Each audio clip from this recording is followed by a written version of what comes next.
My name is Damali Ssali and I welcome you to this episode of the Ideation Corner. The Ideation Corner is a space where ideas are discussed and dissected. And today I host Mark Mpirirwe, who is the founder of EJazz Radio, and he's going to tell us all about it. Mark, you're very welcome. Happy to be here, glad to be on. And I've been watching some episodes, so glad that this time around I'm here. No, it's you. yeah. Thank you. So happy to be here though, and we are sending our regards from EJazz Radio. Yes. So tell me about EJazz Radio. Yeah, so EJazz Radio is a station that is online and it's accessed anywhere in the world. We have a web app, but if you're not into downloading web apps, you can still go to the website, that is radio.ejazzug.com. So there you can access our programming that is on 24/7. And if you want to submit anything, there is also an email for you to do any inquiries. Can I submit my music? Yeah, if you're a musician, you can do that. You can submit, and we shall listen to that and give you feedback. We are always prompt on that. Okay. Yes. So if it is on, you're saying it's online. Yes. So you don't have a physical office. You can't say I'm on Kampala Road. This is my physical office. No, we have a virtual office. Yes. Which means things can still be done because there are many ways in which you can have conversations minus having the physical presence of the guest or anyone that is featured on the show. So we can do that with conferencing apps, maybe Zoom or Skype, any of that. Since now you're dealing with people across the world, the physical presence might be hard for some people. So what we do is if we can create a space where it's free for everybody, you don't have to look for a way to come to the office, or you don't have to fly to Uganda and have a conversation. We do that via any of the conference platforms, whether it's Zoom or Skype, and we shall still have the conversation just like we are doing this here, but except it will be more virtual. Yeah. Okay. Yeah. So tell me, if EJazz, while it's online, does it do everything that a radio and a traditional radio does? Yeah, it does, because remember, I know a lot of people are used to terrestrial. I go out to my dial and tune in, and there is a dial you have to get to. Yes, and then there is the digital side of things, which is internet radio. Yes. Which also the terrestrial stations adopt, because a station, let's say, any of the stations that anyone listens to. So I won't pick one. Any of the stations anyone listens to. Yes. So that station also... They're also available. Yeah, they also tell online. you that, hey, if you're out of the country or you want to stream online, you can still stream to www.thatstation.com and you listen to us. So now we are on that platform. So now you also can listen to us. We do the normal things like any other station would do. And we do the normal programming like any other station would do. When you listen into the music, though it's much better quality because it doesn't break, it doesn't change when you move with movement. You only have to have your internet connection. Yes. And that's maybe the advantage from terrestrial, because terrestrial sometimes in certain areas it will have that hissing sound. And whereas here it's clear all through and it's broadcasted at a higher quality. Yeah. So online, whilst there are other radios, you're purely online. Yeah. Your content is all online. Yes. Is it purely entertainment? Yeah, entertainment and also technology. Because we also want to see other people do exactly the same, right? Because it's always, in that space, if there is competition, it's always a good thing because you keep being pushed to do better every time. So now we are online, just like any other of the terrestrial stations go online too. We are online. It's easy for people to access us, though we need an internet connection for that. And we would like to see more that space grow too, because a lot of people are on their phones, and if you have an iPhone, for example, you can't tune into radio.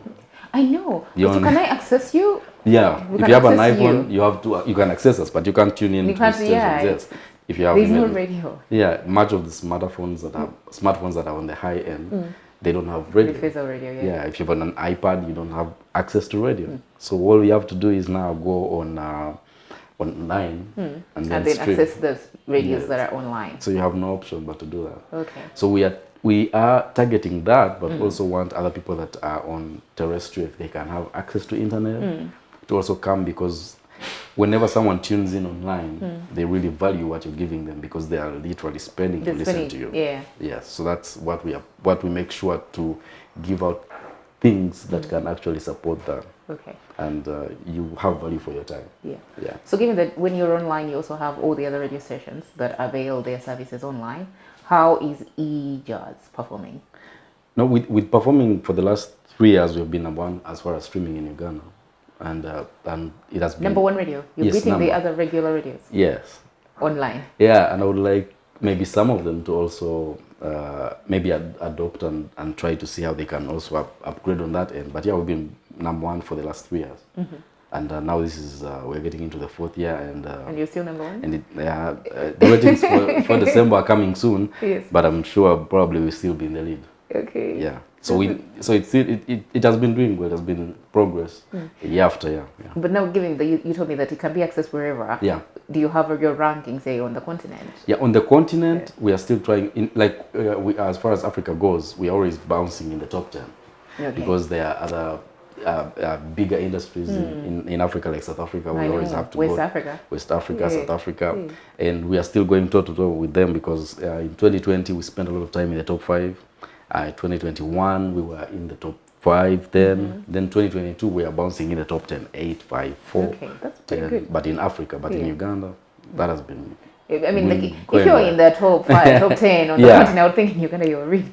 Yeah, you're really. Your competition is there. Yeah. Your competition is more outside Uganda, I guess. Yeah, and I saw what helped. What helped is that usually when they are ranking, they also rank countries in Africa that stream. Oh, really? And where does Uganda? Uganda would never appear anywhere until when we started appearing in the top 5 and top 4, and then they started bringing Uganda in the top 10 of the countries that stream the most in Africa. And it's EJazz that is holding up the ranking. Yes, because the bracket usually of the stations that are in top 4, you have to have more than 80,000 listeners per month. So you have to literally have 80,000 plus unique listeners to go onto your platform and listen to you. That's when they put you in the top 10. And for Uganda, it's only EJazz that fits into that. Yeah, only for the last 3 years. That's huge. That's a big deal. Yes. How long has EJazz been in business? EJazz has been operating since 2017, and so that is making 6 years now. This year. Okay. Yeah. So it's been moving well. There's progress every year, and we always look for. And not all when the progress happens, it still helps the talent in Uganda because we play music, right? And if we have a platform where we have all these creatives from across the world, they are coming onto a platform and interacting with other creatives from across the world. For example, you've never had a chance to create music with an artist from Norway because we had a band from Norway on that was celebrating 25 years last year, and it's one of the biggest bands in Europe. It has toured across the whole world. We had them on. You had them on EJazz? Yes, on EJazz, and they were trying to see how they can create collaborations with people in Africa. Okay. They were even looking at more of a larger scale. But mostly, of course, they were talking about Uganda. They were like, yeah. And since you're talking to me, I will probably like Uganda. Yes, they would like to do that. And the only challenge they have is they don't have access to that. There is no connection. Central point, how do I access this? How do you access? But if they are they're called D-Sound. If they are on the show, and someone says, oh, I listened to you on EJazz and by Mark or Josh or anyone else who work with Crispus, is that connection has made because an artist in Singapore is doing the best project of her career, and yet she released her first album in '95.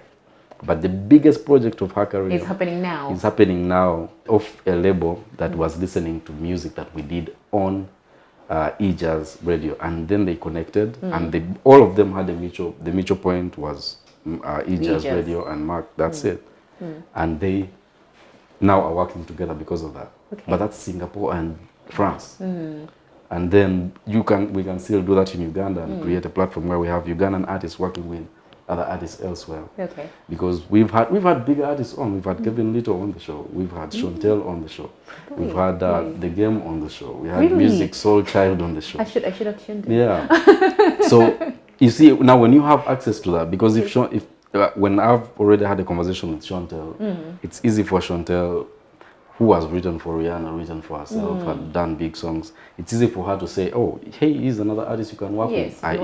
There's this artist that is very talented over here, and I think you two together can do something. Yeah. That's mostly how they create these projects. Okay. Most of the time, if the artist is not well known, and for you to be on their radar, that's how it happens. So I feel like the EJazz has the opportunity, or at least it has the platform that could help our local Because yes, I love that you're global and everything. Yeah. You're able to bring in the global people, but how do we or you ensure that our local artists can benefit from that collaboration from your huge network?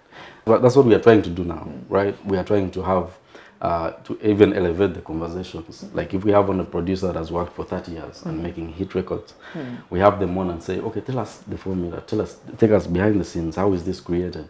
What we are trying to do in that sense is create something for a Ugandan creative to see. And then if they can emulate or if they want, because the biggest thing is collaboration. If you can say the collaboration part is much better other than you just listening and trying to emulate their ideas. Yeah. It's better to say, okay, I would like to have a more conversation with this, with let's say a producer, let's say Desabel from Switzerland. He's a very good producer. He's always willing to work with people, but he has done stuff for a lot of people across the world, and he has done that in about 35 years. And he only is looking for collaborations, and he says, oh, you say there's a producer X, Y, and Z who would like to work with you. Yeah. That's the avenue that you can use. All I can appeal maybe to the people that are the creatives in the business is, if you listen, there are people who have created who have talked to artists without me knowing about it. But because they heard about them. Yeah, and they talk about it, and the artists on the other end think I know about it, and then they work together. Then later on, I find out they're like, oh yeah, so and so told me he got to hear from me about me on the show and stuff, and we are now working together. I'm like, yeah, that's good. I don't need to be in the middle. I don't need to be in the middle. If you want me to help, at I'll least say I help. facilitated the But yeah, enabled you guys to hear about each other. If you can do it, go ahead, do it. I like seeing that. Yeah, so that's the whole purpose of creating the platform. So it appears that apart from, EJazz is entertainment, but it's not entertainment that is just plays music. No. You're doing entertainment in several aspects. Yeah. You're bringing these people who are skilled in production. Yes. Share that. In songwriting, in production, in the music business. The lawyers, we've had lawyers on, and we have one who is always willing to jump on Zoom and have a conversation with us anytime we want to ask about any aspect of the business. And he's always willing to do that. But he's also willing to create a connection with people, because even him, we had an interview with him for the first time in Africa. And he ended up he's never been to Africa. The first time we had a conversation in 2018, he was booked in Morocco for 2 weeks. But he had never been to Africa. That's the first time he ever did a conversation with anyone in Africa. He was booked later for 2 weeks in Morocco. But these people in Morocco, I don't know about them. But they were listening to EJazz. But that's the platform. Another artist who had, there is an artist from Jamaica called Future Fambo. He had done a big song, Drinking Rum and Red Bull, and with Benny Man. He had never been to Africa. He had never been to any media station in Africa. Even later on having a conversation. We had a conversation in 2017. He was booked in Kenya 2018. Wow. And because you're online, you're able to have this conversation without people, because they don't need to physically be. And even sometimes people are afraid of how can I approach this person, and are they accessible? And sometimes in the conversation, I ask better ways of how this can happen. How can people communicate? How can people get to you? Is there anything how can they reach out to you if there is anything they really would want to have? And then usually most of the time it's as simple as knowing who to contact. So bringing the conversation back down, I'm Ugandan. I'm in Uganda. Yes. So I like your international people. I like that. Okay, fine. If a Ugandan artist or producer or creative is on your platform, they get that global audience. But coming back here, I've also found that we have a lot of issues around the business, the entertainment business, in terms of even the laws and the policies around that. What can you say about that? Now, with the laws, usually I think the challenge we have is the information part. I've already said the talent is not the question. The question is who is behind the talent, who is helping the talent most of the time. That's the problem. That's where the information is lacking. And now if you talked about the laws, like at the moment, they brought, I know there was a conversation about taxation. And everyone was up in arms, but they haven't yet understood what part of are you taxing? Because some people think that even when I don't make money, you'll tax me, right? Yet you're actually saying we shall tax you when you make money. But you go to copyright laws, they always discuss, when they get to the copyright part, they are discussing the copyright, but they are not discussing the best. Where are they united? Where are they going to have this conversation that is going to elevate their business?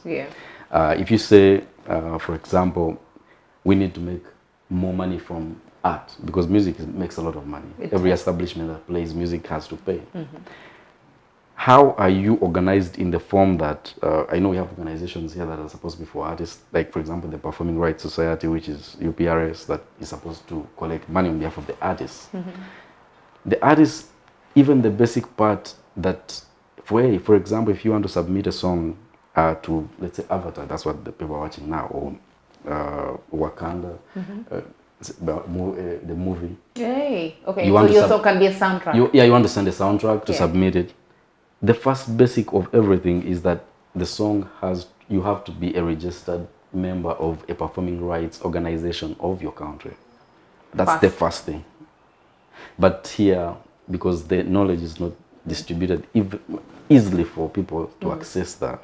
So the artists may not even know that may not know that part. Okay. So you submit and then you don't get a response, or it's rejected. But you don't know that if you're not signed under a performing rights organization in your country, there's no way they can actually pick up your song, because then who do they pay? Because that's how that's where it starts. Okay. So in terms of laws, I wish we can start like from the basics. Like, hey, if you're an artist, if you've made a song, make sure you write down everyone that has played the guitar on your song, played the keyboard on your song, the producer, anyone that contributed. If you're in studio and you're making a song and I say 2 words that you'll add in the song, you should have a discussion with me. Are you going to pay me up front? Are you going to give me on the back end? Really? Or else, if you don't, then you get in trouble when you're legal. Yeah, because now when you submit it to people that are going to, for example, how we talked about soundtracks and stuff, they are looking for the metadata of the song. That's the information of the song. Okay. So in terms of the laws, I think we should have more of. But we do. You think we do have, for example, a Ugandan artist. Yes. We do have a framework within which you can register your song with a body that enables you to get paid if your song goes international, is bought by into a soundtrack. Yeah, we do. The problem is it hasn't been empowered. I think it hasn't been empowered enough. That body. Because there are some artists that are not members of that body. Because it's voluntary, right? It's voluntary. You don't have a choice when they're picking a soundtrack. Okay. Yeah, you see, that's where now things become a little bit sticky. So so what we do with EJazz, that's what we try to do. Like, we don't have just conversation of fun on the station. Oh, tell us about this song and tell us about this. No, we want to create a community that is working together across the world. Okay. Not because you're Ugandan, you can't work with an artist in Norway. Not because you're Ugandan, you can't work with an artist in China. No, let it be a platform where people come to make collaborations. And that doesn't stop there, because it can be an innovation in technology that is going to help artists. There is an artist right now, he's from the Wu-Tang Clan, he's from the US. And he's putting out his album strictly on a stem player. What is that? Now, a stem player is a device that actually even Kanye West had one of those. So it's a device. If you're buying the album, instead of going to Spotify or Apple Music, Tidal, and or YouTube, and you search for the song, it's a device. You just stick in your earphones and you can play, and you can take the song apart however you want. You can say, I want just to listen to his words, and you just press and take off and just listen to the words. So you have. It's like a CD. Yeah, it's like it's this small. It's like this small. And he's not availing his music, say, on Spotify. No. You have to buy the thing. So you literally have to buy that. The unit. Yeah, that device. It's called a stem player. Yes. So you have that and have that in your hand. Yes. So you can decide and say if you. Like, and then can it connect by Bluetooth onto my earphones? Yes. It does. It does that. All that. Okay. Either Bluetooth, or you just plug in if you're still using the aux cord, or you're using the wired earphones. The ones with the wires. Yes. It still works either way. So that helped. So you see, a lot of times we are looking at more of the art part and the music side, but there are many things that work. The technology part has to be also, the advancements in technology, like how we talked about the stem player, and there's more like that is to the music than just listen to the music. So we try to create a platform that can have experts on talk about that, so that people maybe who didn't have the information at the start, or lawmakers, if they want to have an interaction with some of those people, it still can be an avenue. I know it's still small to that. It's still growing to become more influential in that sense. Yeah.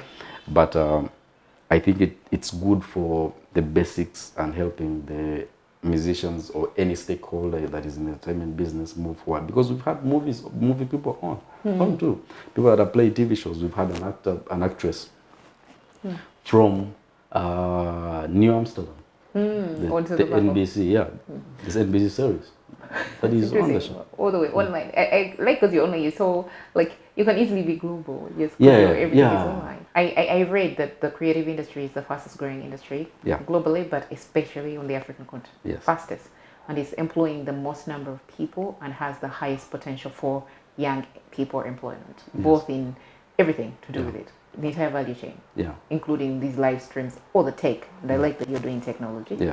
So currently, how are the artists, say, for example, in Uganda? Because I know that West Africa and South Africa, if you talk about African content, globally out there, that's what they know is West Africa and South Africa. Because we being here, we know there's way more than just that.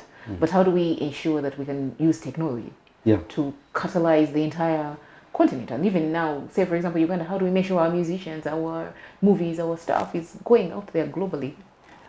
That's it. Once again, I think collaboration.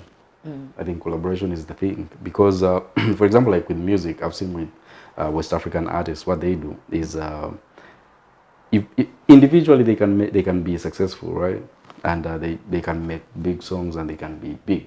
They have a big potential. But the challenge is on a global scale. Now you do collaborations, which means if I collaborate with you, I'm going into your audience, you're going into my audience. Into mine. So all like of us the song Burna Boy has collaborated with Tony Braxton. Where Tony Braxton barely. They sampled Tony Braxton's voice. He didn't do anything, he just sampled. But it blew up. It blew up, and now people in the US know the Tony Braxton song. And people in the UK know Tony Braxton's song. So when Burna Boy comes on, they're like, oh, that's interesting. Oh, okay. Then they'll listen to Burna Boy, even though naturally they may not have been their fan. So that's how it works.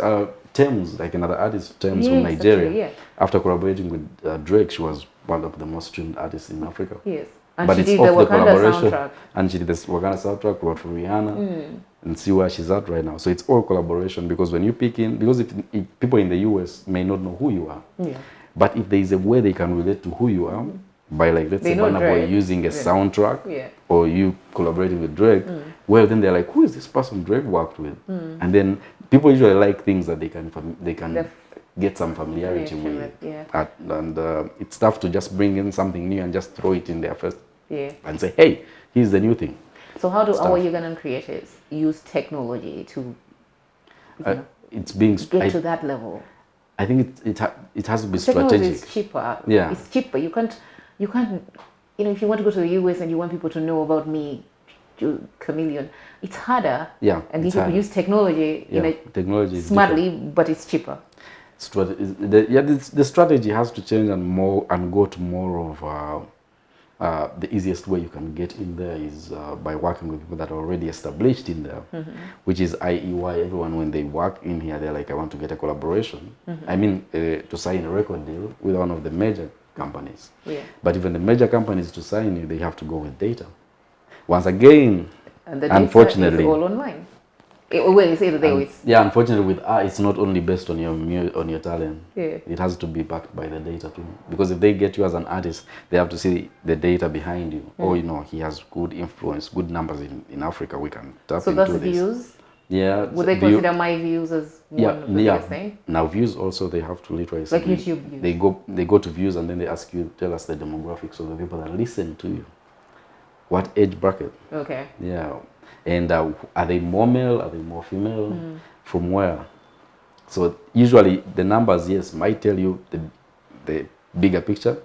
But then when you go back in and see the demographics, that's when you start knowing, oh, it seems this song is more relatable to females. So then start marketing it that way.